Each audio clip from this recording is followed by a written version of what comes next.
We will hear argument this morning in case 19-1442, Carr versus Saul, and the consolidated case. Ms. Harris? Mr. Chief Justice, and may it please the Court. Social Security claimants do not need to challenge the constitutionality of their ALJ's appointments in ALJ proceedings to obtain judicial review of that issue. First, under Sims versus Apple, when an agency holds non-adversarial proceedings and does not depend on parties to identify the issues, courts should not imply an issue exhaustion requirement on their own. Sims declined to imply an issue exhaustion requirement for appeals council proceedings and invited the SSA to promulgate such a rule, but the agency never did. 20 years later, appeals council and ALJ proceedings are still non-adversarial and informal. Both conduct a plenary review and must develop arguments for and against benefits. Indeed, the appeals council must spot even errors that claimants didn't raise to ALJs. Courts should not penalize claimants when the agency itself does not care what claimants raise to ALJs and has never notified them of an issue exhaustion requirement. Second, the government relitigates Sims, which rejected the government's universal default rule of issue exhaustion. Sims also rejected the government's concern that courts would be stymied by applying Social Security regulations to technical, fact-based questions the agency hasn't considered. Under Sims, courts routinely entertain fact-heavy issues that the agency never passed upon because the error first appeared in the ALJ's decision and the claimant didn't raise it to the appeals council. Third, at very least, this court should not require claimants to exhaust appointments clause challenges. Constitutional questions are beyond the agency's competence, and raising the appointments clause was futile. The government knew about the appointments clause problem, didn't fix it, and barred ALJs from considering it. I welcome questions. Ms. Harris, under your theory, what would prevent a claimant from arguing before the ALJ that he has a leg injury and then arguing for the first time in district court that he also has a back injury so that he can get a second bite at the apple to recover an award? Well, I think 20 CFR 404.1512 would squarely prohibit that because the burden is on the claimant to establish disability, and that includes raising impairment. So while the ALJ has the duty to develop all the facts, there is a bar on raising new evidence or, a new round of disability in court for the first time. And I think that's something that just goes to show there are a lot of guardrails already built into the nature of the Social Security judicial review scheme that ensure that courts are not going to be inundated with any sort of technical questions that are beyond their ken that the agency needed to weigh in on first. And other guardrails include things like the 405G textual standard that prohibits, in general, claimants from raising new evidence in court for the first time, the substantial evidence standard under which courts affirm the ALJ if there's more than a mere scintilla of evidence supporting the ALJ's determination. And then also, in addition to the regulation I cited, requiring claimants to actually identify their disability, courts can, of course, remand if the agency requests a remand so that the agency could consider those technical questions if there were some sort of issue. And that, again, I think reflects the current practice as well. Isn't it an important distinction between the appeals council and the ALJ hearing, that the ALJ proceeding is the first step. That sort of is when everything gets put on the table. And it seems that it might make more sense to require, the waterfront to be covered there, even if it isn't at the appeals council. Well, I disagree with that assessment. I mean, the ALJ is the third step out of 4 in the remedy exhaustion process, and the ALJ proceedings by regulation reassure claimants that the ALJ is going to be issue spotting throughout the process, developing the record. That is why the agency charges the ALJ with being an investigator and not just being an adjudicator. And I think it's even clearer, actually, that there is no expectation or need for the ALJ to rely on claimants to raise issues at that stage, because after the ALJ phase ends, the appeals council then issue spots de novo and is taking up and taking a look at issues even if claimants didn't raise them to the ALJ. So I think that difference actually because in favor of making it clear that there is no requirement for claimants to raise issues before the ALJ. And Thank you. Go ahead. Oh, sorry. Justice Thomas? Thank you, Mr. Chief Justice. Ms. Harris, I understand your argument or your answer to the Chief's question about sandbagging on the back injury versus the leg injury. But let's apply that to a choice of the ALJ that the claimant does not like the first ALJ, doesn't object to that ALJ, and then later on at the council level or at the court, the district court level or the federal court level, then objects to the ALJ. Shouldn't there be some concern about that level of sandbagging? Well, I don't think so for two reasons. First of all, if you are, if there's some sort of concern about the run-of-the-mill disqualification concern for bias or prejudice, it seems quite clear that the Appeals Council actually does consider any objections that are raised to the bias of the adjudicator de novo at the Appeals Council stage under ruling 13-1P, which is specific to that. And so I don't think there is that kind of sandbagging concern. The other reason is that if you did try to raise, say, new facts of bias, like that the ALJ had a personal stake in the case for the first time in court, that would still fall under the new evidence bar of 405G. You'd be trying to present new evidence unless it were both material and something you couldn't have presented before. You wouldn't be able to do that. And I also think that actually heightens the contrast with the appointments clause. So unlike perhaps a question of bias or disqualification, the appointments clause is something that is not within the agency's jurisdiction for its adjudicators, and is something that this court in Free Enterprise and other cases has said is really beyond the agency's competence. So I think for the appointments clause in particular, that's all the more reason to not be concerned about some sort of sandbagging issue. The agency isn't able to give claimants a fair chance to raise that before agency adjudication, and so there is no concern with raising that for the first time in court. So there are quite a few of these. There's a possibility that there could be quite a few of these cases, appointment clause cases. Why don't we resurrect the de facto officer doctrine in order to be able to manage that? Well, two reasons. First of all, I think Ryder quite appropriately treated the common law history of the de facto officer doctrine as not covering the appointments clause because it's a structural constitutional challenge where, and I think the government agreed with this in its Aurelius briefing, if you have no remedy for raising an appointments clause challenge and the answer is simply the adjudicator was operating sort of under color of law, there is never going to be any remedy for appointments clause violations. And I think the second reason is here we're talking about a closed universe of a few hundred cases, and there is no indication that the agency will struggle in any way in simply giving claimants new hearings in these settings. Thank you. Justice Breyer? Two questions that are related. One is, what ground would we choose among several that you advance to say that you don't have to raise it?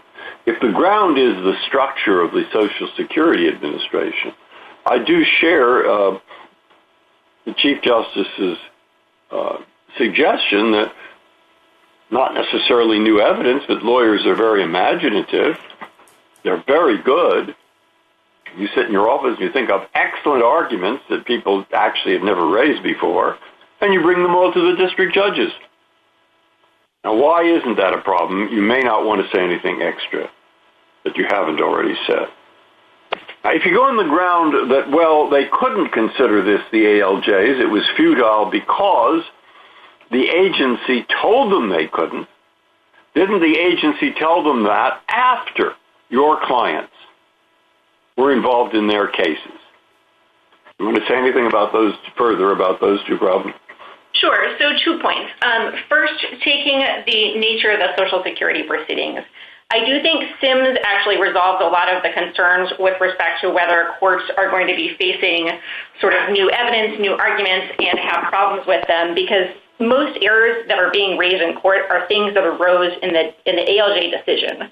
Sims already held that you don't need to raise those issues to the Appeals Council. And so lots of questions like whether a consultative expert should have been called or how the ALJ conducted questioning are already in district court for the first time. And there doesn't seem to be any problem, and the agency hasn't created a rule since Sims suggesting there isn't a problem. With respect to the futility issue, I don't take the government to be suggesting at any point in time that the agency would have ever been competent to adjudicate appointments clause challenges. Now, they made that pellucid in January 2018 when they told ALJs specifically to say they had no power to entertain such claims, but I don't think that was in question before then, and cases like Free Enterprise, as well as Eldridge and Califano in the Social Security context, underscore that such constitutional questions seem well beyond the agency's competence to adjudicate. Thank you. Justice Alito? Ms. Harris, was your client hurt by the manner in which the ALJ was appointed? Yes, there is a personal interest in the appointments clause in having a constitutionally appointed ALJ because the appointments clause is a guarantee of transparency and accountability. I don't think that we would even need to show that because an appointments clause violation is structural, but the court's cases, I think, have long emphasized that the appointments clause is not just a structural constitutional guarantee. Well, is that realistic in this case? The ALJ was appointed by a lower level official and now has been reappointed along with all the others by the acting commissioner. So is this ALJ now smarter than he or she was at the time of your hearing? More inclined to be favorable to applicants like your client? Can you say that's realistic? I can't say that the ALJ is different on the merits, but as Lucia recognized, it's not that there is some sort of necessary guarantee that there would be a different outcome. It is that the ALJ is accountable, and transparency is incredibly important to guaranteeing that when someone is making an incredibly significant decision under the laws of the United States, that person is actually accountable, and there's some way of figuring out who appointed them. And here, so why not just say in all of these cases they must be reconsidered by the ALJ who heard them initially? The ALJ who heard them initially takes another look at the record, asks himself or herself, given my new position, having been appointed by the acting commissioner, do I see this any differently? If I don't, then the original decision stands. Why isn't that sufficient? Well, because I think, as Lucia recognized, it's hard for someone who's already seen the merits to take another look without being clouded by that. And I think, as the court recognized in CLOL last term, appointments clause and other separation of powers violations are insidious because it's very difficult to unscramble the egg once you have the process conducted in an unconstitutional manner. And so I think to give a proper remedy, Lucia did recognize that the new hearing before a different adjudicator would be an essential part. This seems like an enormous waste of time and money. How can you account to taxpayers and other claimants for this? If these ALJs are going to be busy rehearing cases, other claimants who've never had a shot are going to have to wait. A lot of time is going to be wasted, and I don't really see what is accomplished. Well, two points on that, Justice Alito. First of all, ALJs collectively conduct 760,000 hearings a year. They take about 30 minutes per hearing, and so I don't think it's realistic that conducting several hundred new hearings is going to impose any kind of burden or delay on the agency. And Thank second you. of all... I'm sorry. My time is up. Sorry. Justice Sotomayor? Counsel, the court in Lucia did not have to address forfeiture because the claimant raised the objection before the agency. Nevertheless, at the remedy stage, this court noted that the relief of a new hearing is usually reserved for someone who makes a timely challenge. If we rule in your favor and remand, may the courts below still deny your relief on that ground? Not an exhaustion ground, but on simply that it's not equitable? I don't think so, and I'm not sure where that power would really come from, because I think Lucia does establish, the question of whether there's a timely objection is whether you are able to state the appointments clause challenge on the merits, and I'm not sure I would look at the sort of timeliness as playing into the relief. If there is an appointments clause violation that a court can entertain, which should be the case here, the proper remedy for that is a new hearing before a new adjudicator, and to deprive someone of that remedy on equitable grounds, especially claimants who had no notice of that they were supposed to raise the appointments clause, would seem actually grossly inequitable, even if there was some sort of power to tailor remedies in that fashion, which I'm, again, not sure where that would come from. Well, I'm thinking of Justice Alito's question, and it seems to me that whether the same ALJ decides the case or a different one does, that's more a due process argument, isn't it, rather than an appointments clause argument?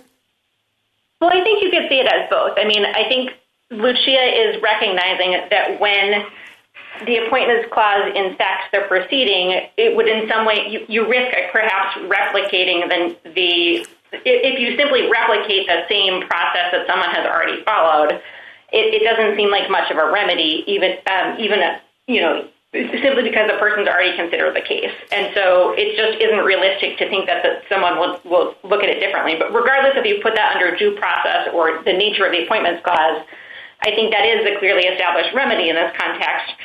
It would be important for Social Security claimants in particular, because there is a very high reversal rate in these kinds of cases in district court, and they can be very close. And so just another look at... Counsel, I have one last question. Just remind me, was this petitioner represented by counsel before the agency?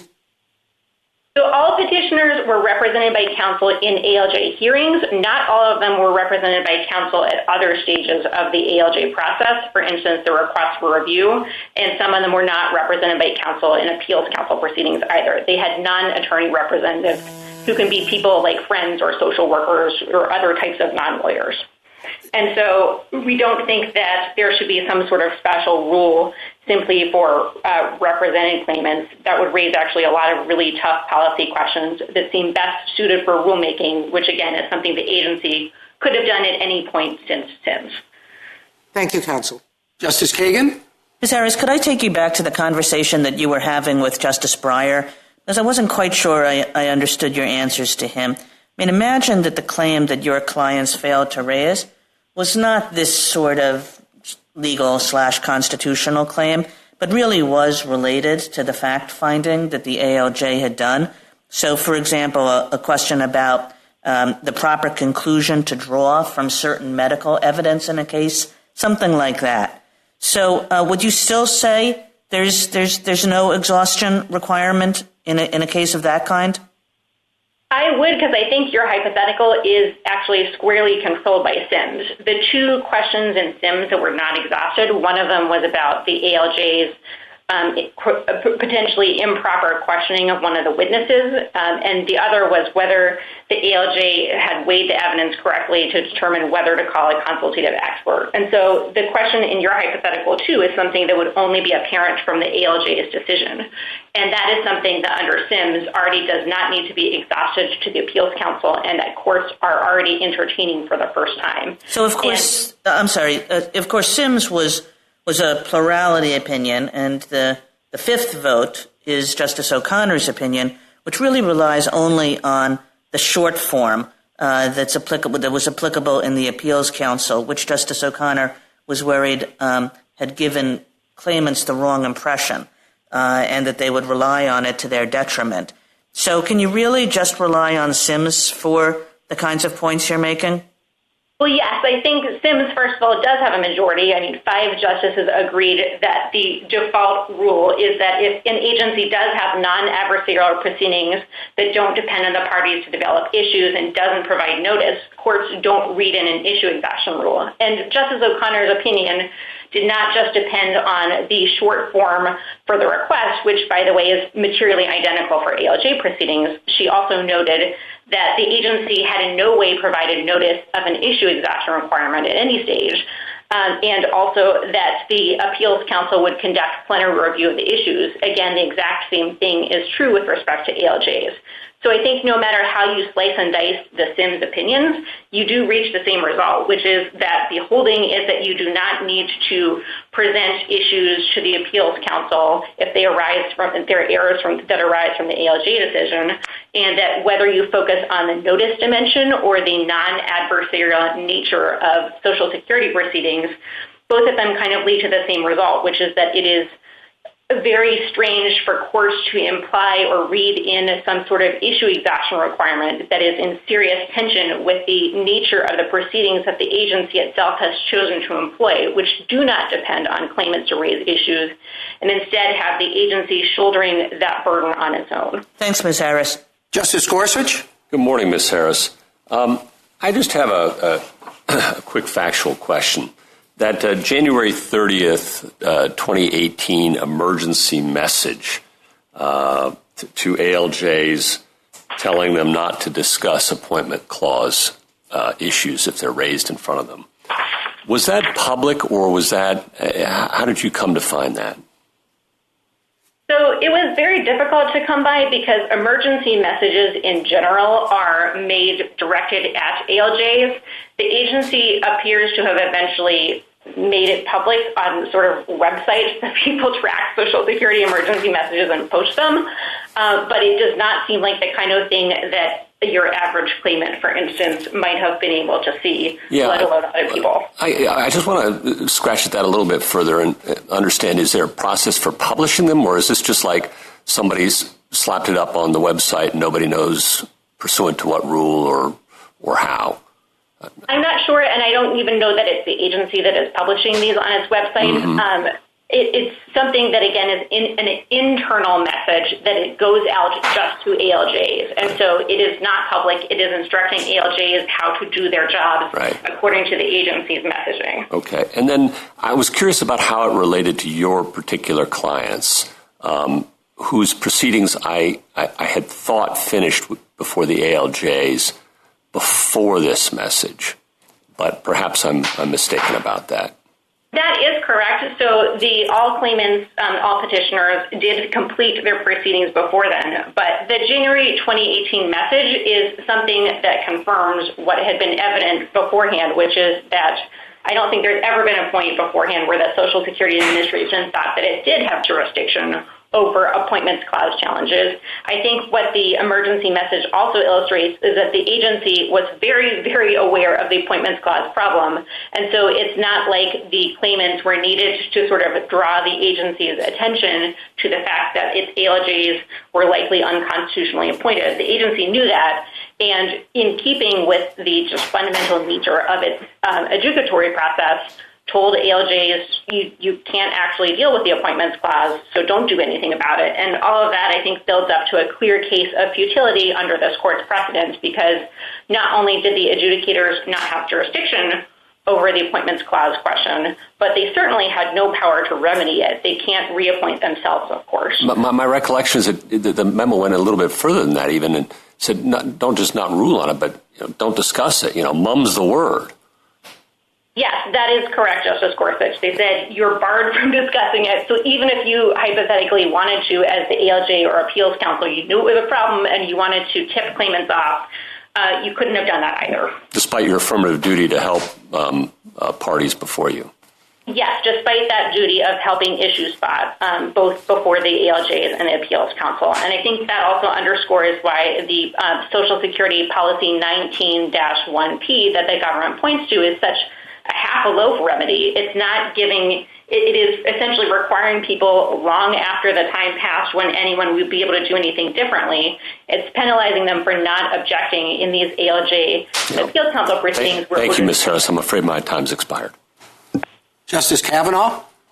Thank you, Chief Justice. Good morning, Ms. Harris. The government, of course, relies heavily on the background rule that it says largely controls from L.A. Tucker.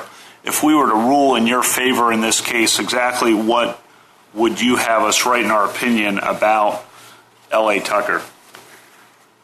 I think you could write exactly what Sims wrote, which is that L.A. Tucker is a rule that applies in adversarial proceedings and is confined to that context, because what it says is that the general rule is that you do not vacate agency decisions unless the agency had a chance to correct its error against the objection made at the time appropriate under its proceedings, which again just begs the question of whether there was a time appropriate to object under the particular agency proceedings. And in non-adversarial proceedings like the Social Security Administration, there is no such time. So I think Sims's treatment in the majority portion of the opinion of L.A. Tucker would in of itself be sufficient, because Sims treated L.A. Tucker as very much consistent with the court's approach to distinguishing between adversarial and non-adversarial proceedings. Thank you, Ms. Harris. Justice Barrett? Good morning, Ms. Harris. So one of the best, Sims is obviously your best argument, and its discussion of the distinction between adversarial and non-adversarial proceedings. I'm wondering how unique the Social Security Administration is. So you point out that it's non-adversarial, it's informal, Sims made those points too. If we were to rule your way, would we be, saying that there are other agencies in which this exhaustion of issues requirement did not apply? Well, I don't think that's a big concern, because the two second most non-adversarial agencies I can think of are the Veterans Administration and the Railroad Retirement Board, and both of them actually have dealt with these issues. The VA has an issue exhaustion rule. It is flexible in keeping with the non-adversarial nature of those proceedings. And the Railroad Retirement Board has an issue exhaustion rule only for very specific type of arguments. And so I think that just goes to show that this is an area where agencies are very capable of responding to this court's opinions or exercising their own authority and imposing an issue exhaustion requirement if that is appropriate and reflects, what they want to do. They can calibrate them. They can make the sort of hard policy choices of deciding whether they want issue exhaustion to apply to some proceedings, some types of issues, some types of claimants, some types of arguments. And that is exactly what the rulemaking process seems designed to accomplish by letting different stakeholders weigh in and figure out the pros and cons of doing that. So in both of those other agency contexts, the issue exhaustion rules are imposed by regulation? Yes. One other question about the Social Security Administration. So, Justice O'Connor's opinion, which was the narrowest, and so controlling under Marx, focused on lack of notice. And, I'm just wondering whether, how common it is in proceedings before an ALJ for a Social Security claimant to raise a constitutional issue or some sort of legal challenge that's unrelated to the facts of the disability claim. Well, my understanding is that it would be very uncommon. We certainly know with respect to the Appointments Clause that 0 claimants, according to the government, raised an Appointments Clause challenge before Lucia. Only a handful did so afterwards. And it seems like it would be quite unusual for that kind of constitutional claim to be raised to an ALJ, because it does not appear that ALJs have any competence to address those questions. Thank you, Ms. Harris. Oh, sorry, finish, please. Oh, no. So, it seems like the ALJ would just be passing the buck along and waiting for a court that is competent to address such questions to do so. Thank you, Ms. Harris. A minute to wrap up, Ms. Harris.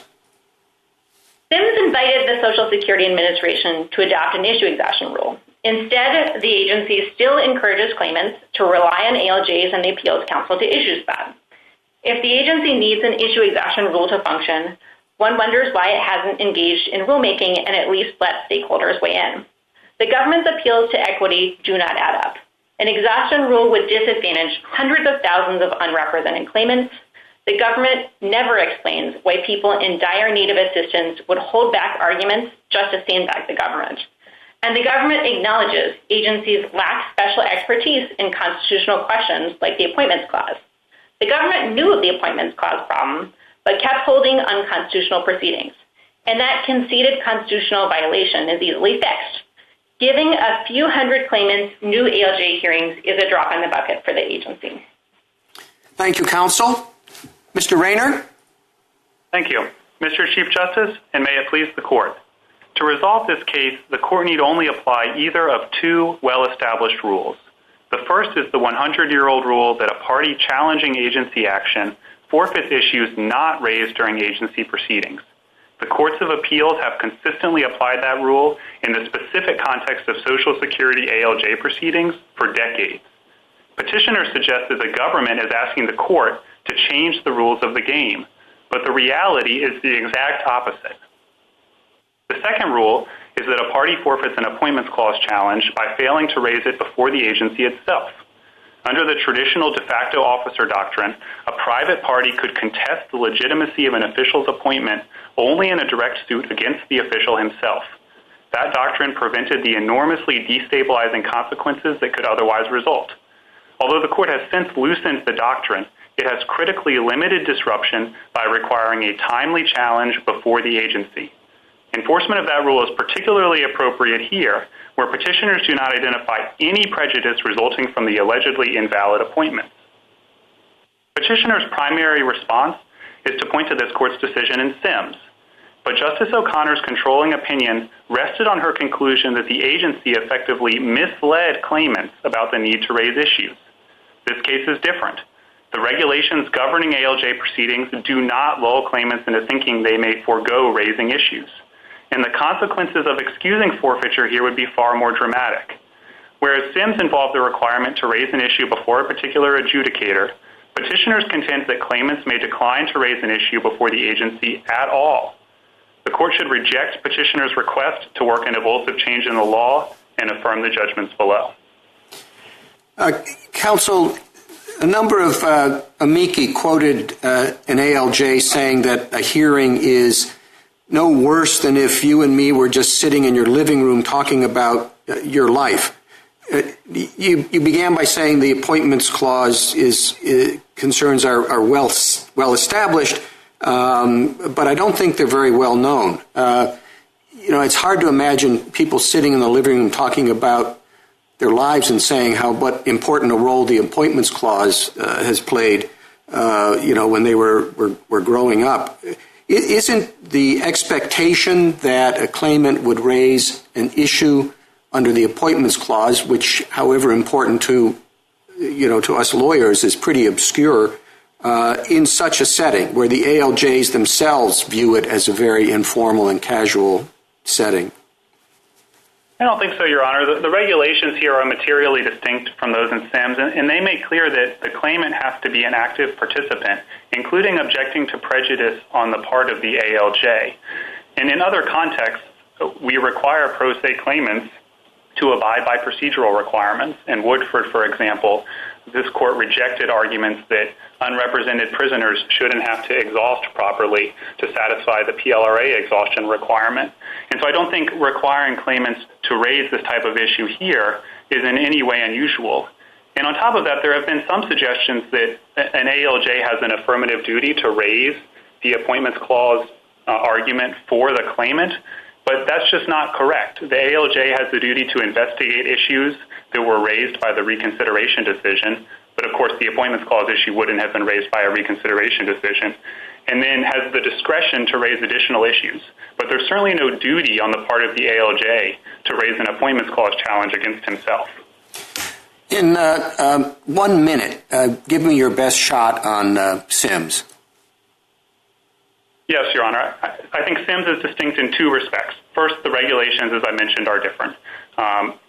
The regulations here require claimants to note the reasons they disagree with the reconsideration decision, to object to the list of issues, to object to the ALJ's prejudice at the earliest opportunity. None of those requirements exist at the appeals council stage. You also have an entitlement to an ALJ hearing. You do not have an entitlement at the appeals council stage. Then second, I think there's the structural point, which was touched on in questions earlier, which is that the ALJ stage is the main stage. That is basically the trial. That's where all the evidence is put forward. That's where the most fulsome arguments are developed. The appeals counsel stage, in contrast, you don't have an entitlement to a hearing, and the appeals counsel declines to review 85% of cases. So the consequences of abandoning the forfeiture requirement here would be far more dramatic than in Sims. Thank you, counsel. Justice Thomas? Thank you, Mr. Chief Justice. Mr. Rayner, I understand your argument distinguishing Sims in this case. But one suggestion we made in Sims was that perhaps the agency could adopt a regulation on exhaustion. And I understand the provisions you just talked about, but is there a regulation on exhaustion?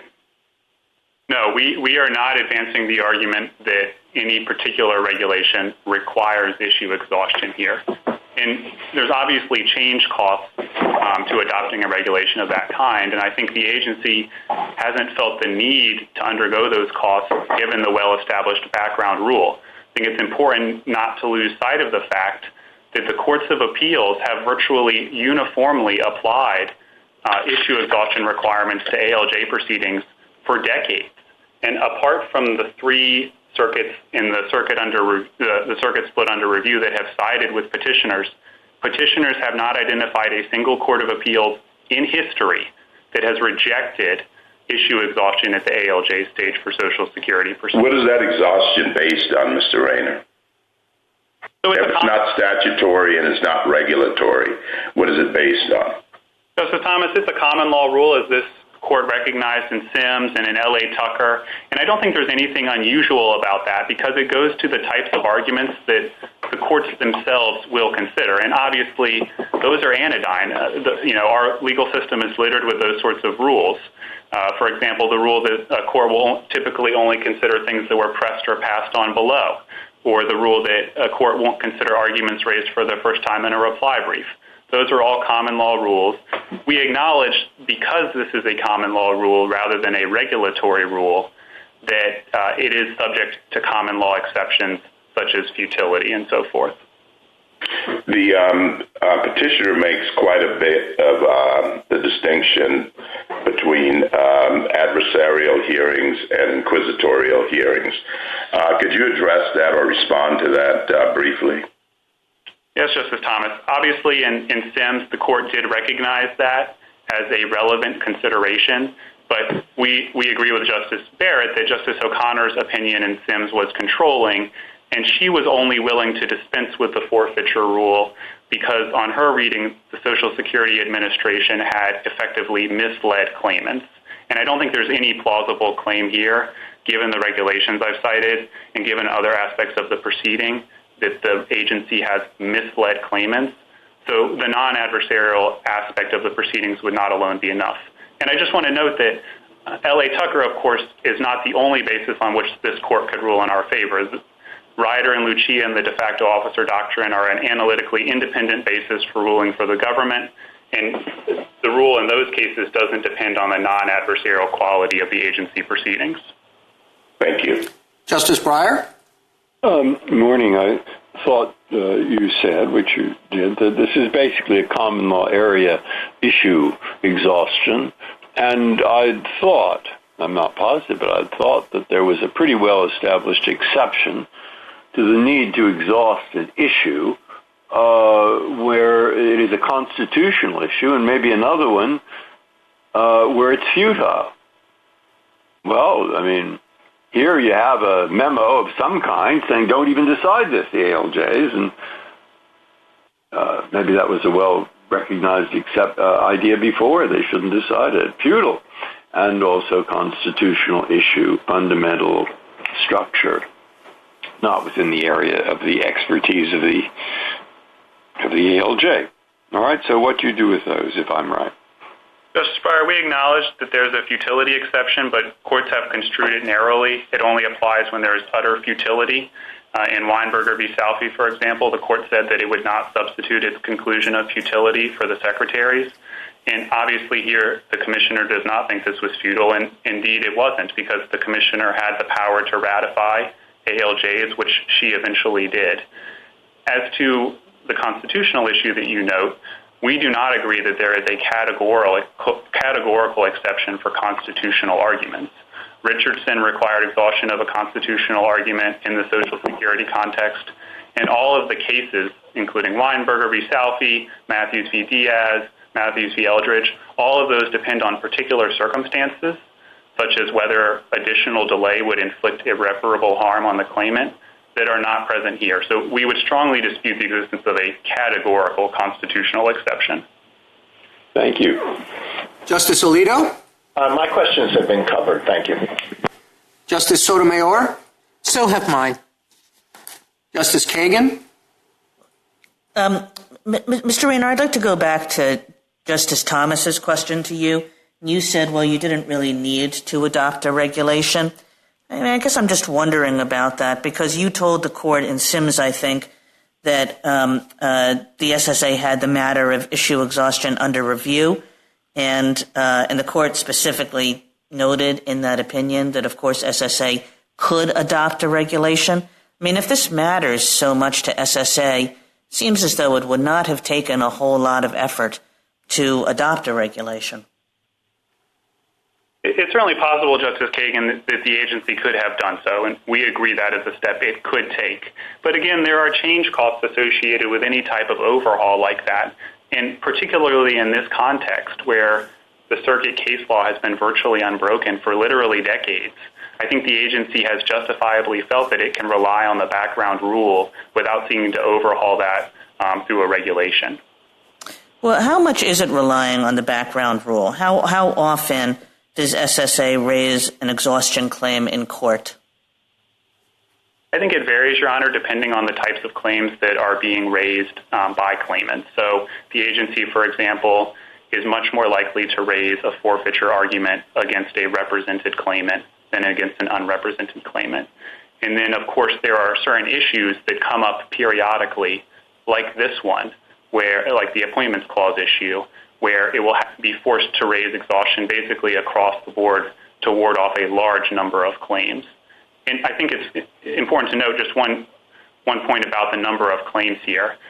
Petitioners argue repeatedly that there's not a large number of claims remaining in the pipeline, but I think it's a little bit unfair to piggyback on our success, because we succeeded in having dismissed, in the majority of districts that addressed this, the appointments clause issue on the ground of forfeiture. And so we won those, and now petitioners are asserting, well, there's not many left. But there were a lot at the outset, and if the court adopts petitioner's rule, then we wouldn't have that defense available going forward. Just to give you a general rough picture, at the time Lucia was decided, if you look at the cases that were pending before the appeals council, that were within the 60-day limitations period, and that were pending in district court, I take it under petitioner's rule, all of those cases could have raised an appointments clause challenge. That was on the order of about 135,000 cases. So the numbers here are quite significant. Thank you, Mr. Rayner. Justice Gorsuch? Good morning, Mr. Raymer. My question is a factual one, and again, it's about the 2018 emergency message. Was that purely an internal document that somehow got out in the public, or is that something that was published pursuant to notice and comment, or something in between? It's something in between, Your Honor. Those messages are directions to ALJs, and some of them are made public and some of them are not. And that one was made public, although I am not aware of the precise date at which it became publicly available. For purposes of this case, of course, it was issued after all of the petitioners. Right. Yeah, I understand that. Do you have some sense of when it was made publicly available? I do not have the date. No, I do not, Your Honor. Okay. Thank you, Mr. Rayner. Justice Kavanaugh? Thank you, Chief Justice. Good morning, Mr. Rayner. You rely heavily, with respect to Sims, on Justice O'Connor's opinion, but which was concurring in part and concurring in the judgment. Ms. Harris points out that Justice O'Connor joined Part 2A of Justice Thomas's opinion, making that a majority opinion, and that itself is sufficient for the rule that Ms. Harris is advocating here. Can you respond to that? Yes, Justice Kavanaugh.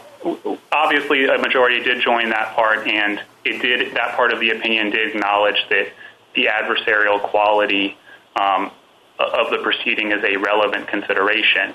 But I think it's pretty clear that Justice O'Connor didn't think that that was enough to decide the case. And so if you view her opinion as controlling, which I think is undisputed, then that's not dispositive. The court has to go further and ask an additional question.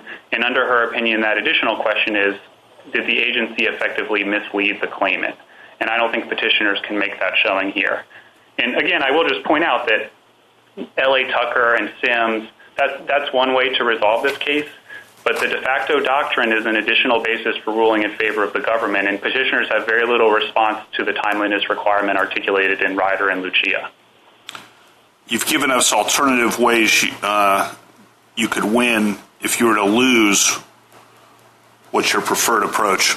Well, Justice Kavanaugh, I obviously reserved my objection to that premise, but I appreciate the question, and I think we would prefer a ruling that obviously does as little damage as possible in cases other than this one. And so I think in that world, the things the court should focus on would be that it's not only non-adversarial, but there's no issue exhaustion regulation. And this is a structural constitutional objection that where the claimant didn't have direct access to the agency actor that could remedy the issue, namely the commissioner.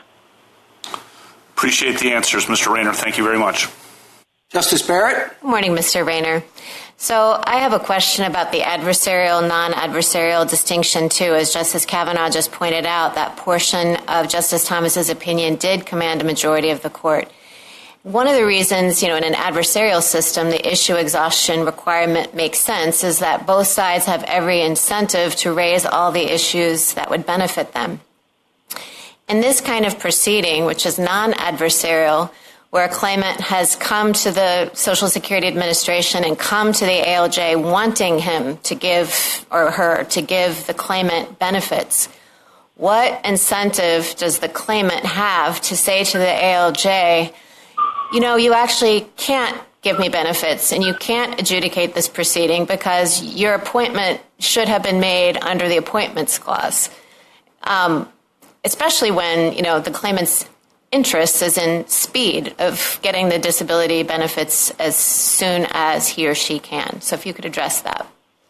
Yes, Justice Barrett. And if petitioners were correct that they had a real personal interest in having this ALJ appointed according to the appointments clause, I think they would have an incentive to raise it early. But your question highlights the threat of sandbagging here. I agree with you. As a practical matter, they don't have an incentive to raise this early. This isn't like a medical argument that they want to raise early to obtain their benefits early, because whether the ALJ was appointed under one of the methods specified in the appointments clause or not really has no effect on their likelihood of success on the merits.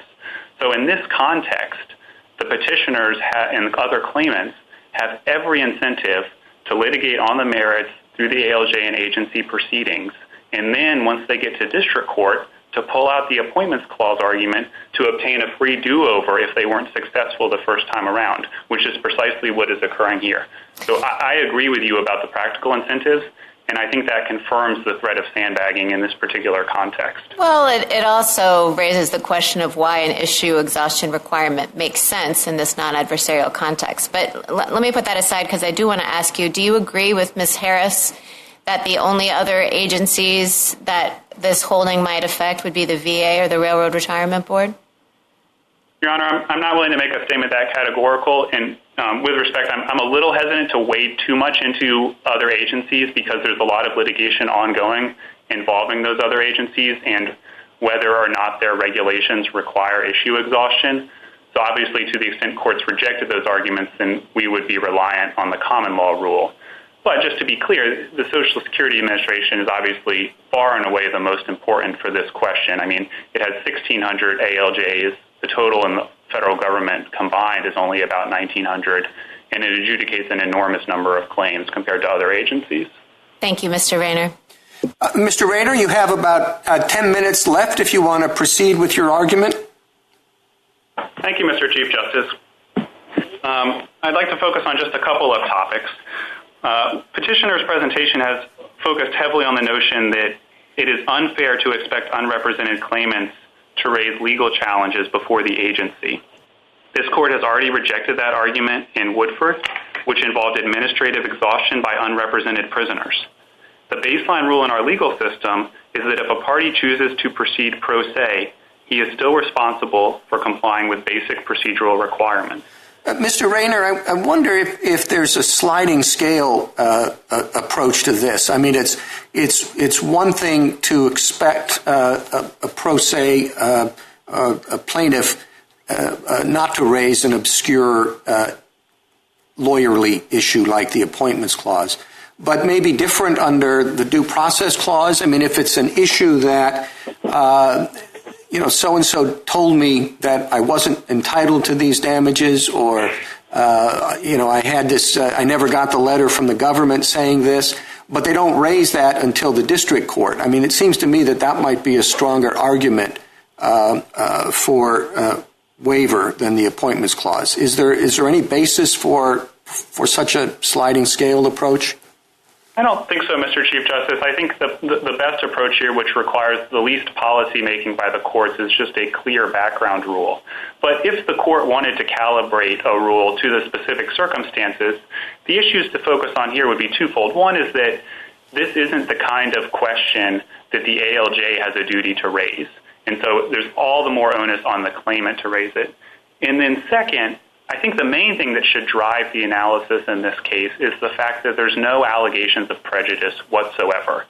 And so the alleged unfairness to the claimant really should not be the motivating factor here, because as Justice Alito pointed out, there's effectively no purpose in this do-over. It's just imposing additional labor on the agency for no real benefit. Well, but you really need someone in this position to be able to raise the appointments clause concern, or it just isn't raised. I mean, it is certainly designed to protect the separation of powers, which is designed to protect the liberty of all of us. So I think there is prejudice in that respect.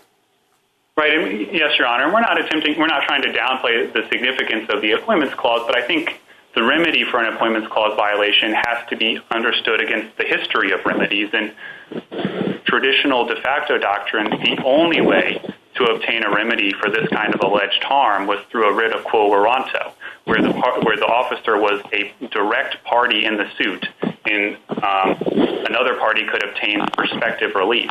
Now, I think the court eventually decided in a series of cases in the late 20th century, culminating in Ryder, that rule was a little too strict, and it loosened it, and it adopted a rule that as long as you raise your argument before the adjudicator, before he acts on your case, then that preserves the argument and you can obtain relief on direct review.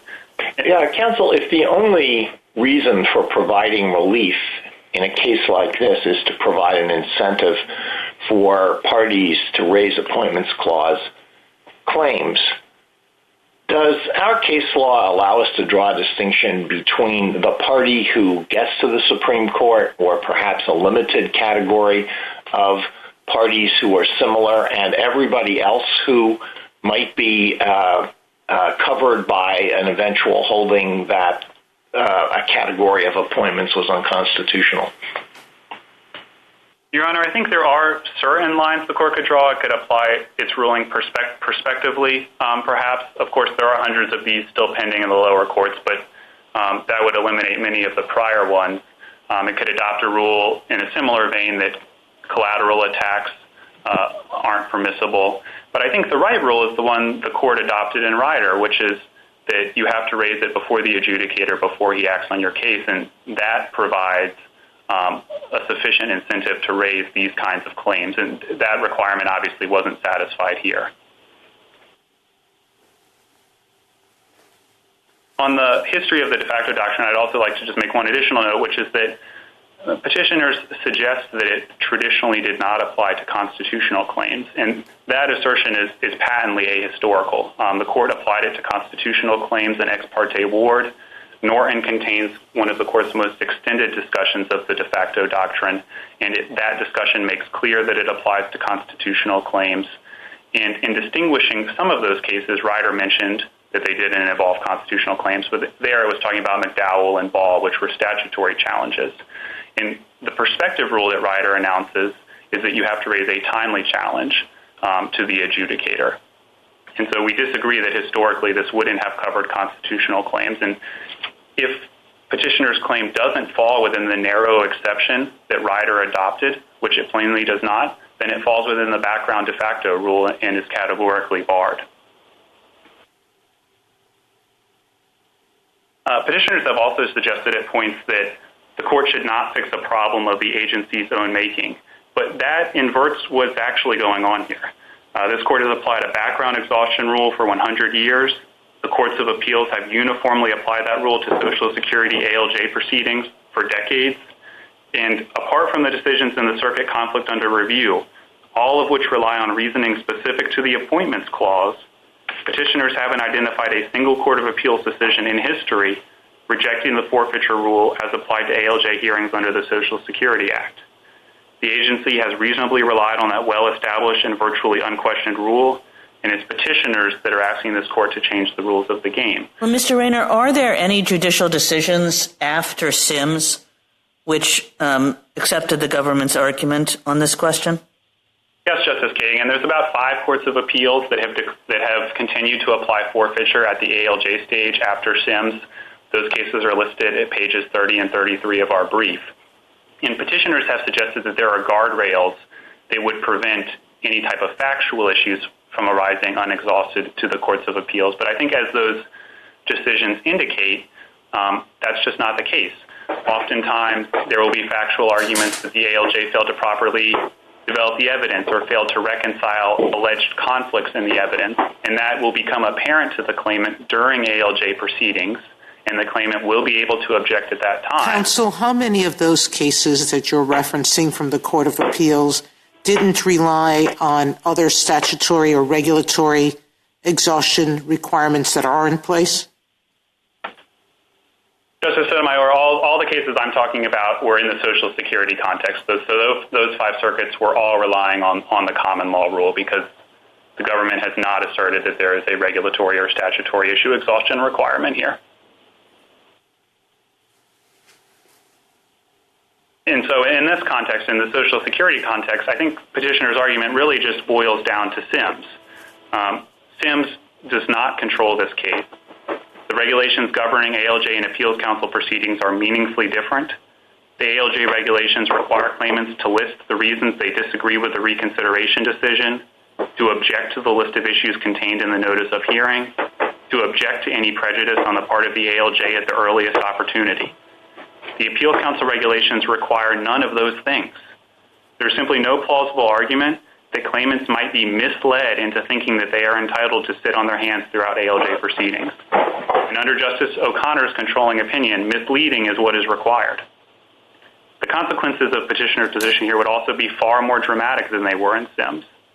In Sims, the question was whether a claimant needed to raise issues before a particular adjudicator, but here the question is whether a claimant needs to raise issues before the agency at all.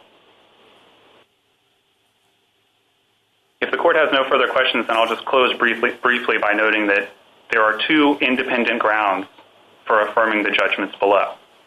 First, the court can simply decline to make an exception to the longstanding background rule that a party must raise an issue before the agency in order to preserve that issue for judicial review. Sims doesn't displace that rule in this particular context. Second, the court can apply Ryder and Lucia's requirement that a party raise an appointments challenge before the relevant adjudicator before that adjudicator acts on his case. Although petitioners have suggested at points that Ryder and Lucia can be explained by agency-specific exhaustion rules, that argument ignores the actual reasoning of those opinions, which do not cite any such rules. Cases like this one that don't fall within the narrow exception adopted by Ryder are barred by the de facto doctrine. On either of these independent grounds, the court should affirm the judgments below. Thank you. Thank you, Mr. Rayner. Ms. Harris, rebuttal? 3 quick points. First of all, the government's explanation for why the Social Security Administration has not adopted an issue exhaustion rule does not make a ton of sense. The idea that the agency has not been operating against the backdrop of Sims, but is instead relying on 5 Court of Appeals that have purported to require at least issue exhaustion for some people doesn't quite work out. The circuits are either not acknowledging SIMS and therefore requiring exhaustion of issues that SIMS itself would cover because they are errors that arose only in the ALJ decisions, or they're really explainable by a refusal to allow new evidence in proceedings, which is already covered by a lot of different provisions of the Social Security Act. And so it's pretty curious that if the agency were in fact operating under the assumption that issue exhaustion was in fact the rule of the road for ALJ proceedings, why would ALJs ask for an issue exhaustion rule, and why would the agency never tell claimants about such a rule if that is in fact the reality on the ground? The government points to purported changed costs of not adopting a rule. I'm not sure what changed costs entail, but it seems like engaging in rulemaking where there's notice and comment and people can weigh in about the cost of to unrepresented claimants in particular of not knowing that they have to raise issues to ALJs and how people are supposed to navigate obtaining counsel, what the penalties are, would seem like something that the agency would need to consider instead of trying to ask courts to read in a requirement that seems so fundamentally in tension with the regulations that the agency has adopted. Second of all, the government points to a lot of numbers and projections with respect to stability. It's suggesting maybe 135 cases could have raised the appointments clause problem. But there are only 18,000 cases in court every single year for Social Security claimants of any type. 45% of those get reversed on other grounds. And so the numbers, even assuming that all of the remaining cases involve appointments clause challenges, are not particularly high. The Nader brief, I think, explains why that is often the case. And any numbers here, again, are of the government's own making. The government knew of the appointments clause problem and simply allowed ALJs who were unconstitutionally appointed to keep adjudicating these cases. And if there are concerns with respect to the breadth of a SIMS-based holding, of course, there are a number of narrower off-ramps, both for futility and the established rule that constitutional questions are not subject to issue exhaustion. Finally, a point on the remedy. The government seems to want this court to tinker with the Lucia remedy for appointments clause challenges, but I don't think the government disputes that if it were proper to hear an appointments clause challenge on the merits, the new hearing before a new ALJ should be the remedy. And I'm not quite sure where they are getting the authority to tinker with exactly what people in claimant's shoes would get. Thank you, counsel. The case is submitted.